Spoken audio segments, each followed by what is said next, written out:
between 6 and 6:30, Martin and his wife Charlotte, one of them would say to the other, "I think it's your turn tonight, dear." And then the other one would say, "No, I don't think so. If you remember, I did it last night, you know." I sat there wondering what on earth they were talking about.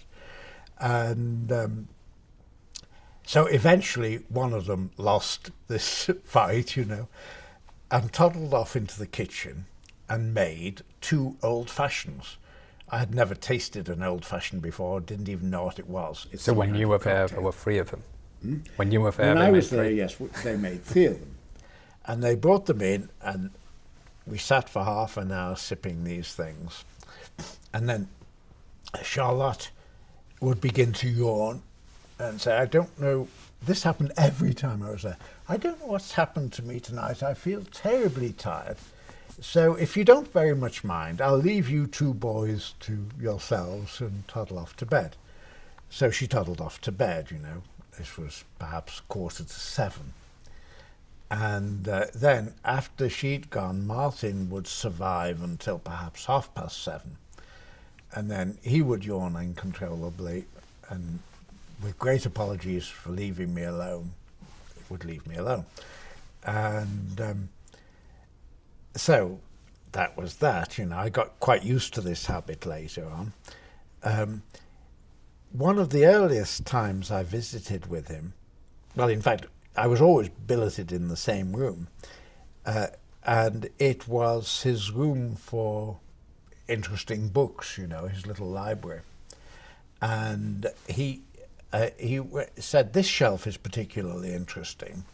He said, "Take any book down from this shelf." So I pulled a book down from this shelf. And he said, "Oh, that's an interesting one. Yes, read it and see if you notice anything odd about it." So I started to read. The language sounded a little bit formal, but in the end I said, "No, I can't really tell, you know." And it turned out to be this rather famous book. It's more famous now than it was then, called Gadsby, which is an entire novel written without the letter E. And Martin's copy had a newspaper cutting in the back, which showed the author's typewriter.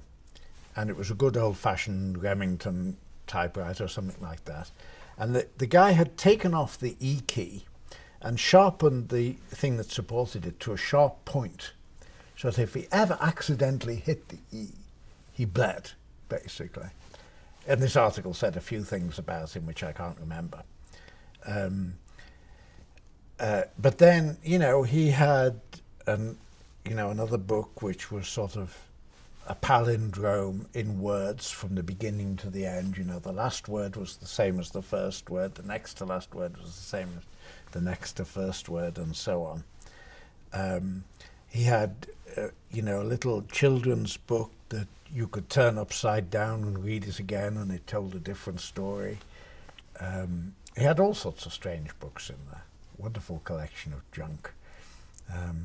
And by the way, every now and then Martin had a column with 12 problems in it, often sort of little scientific things, sometimes purely mathematical, and so on.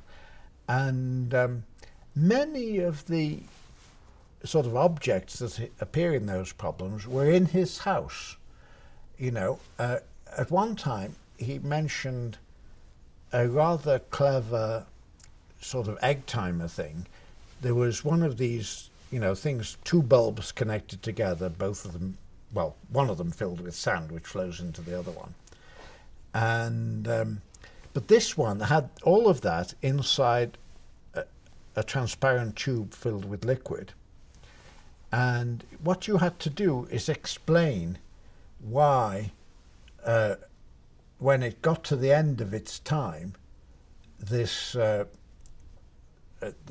internal thing suddenly floated up to the top, and hitherto, it had stayed still.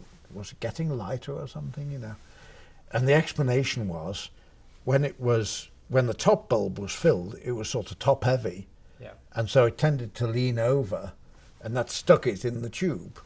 But then there was another one where exactly the opposite happened.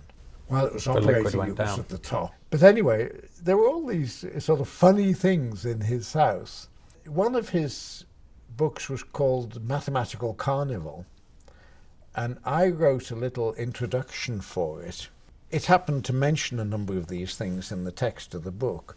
So in my introduction, I sort of recalled staying at Martin's house And playing with the things. and seeing all these actual things. I said, readers may expect that these are just theoretical, but no, they're all in Martin Gardner's house. He was one of the most interesting people I've ever met.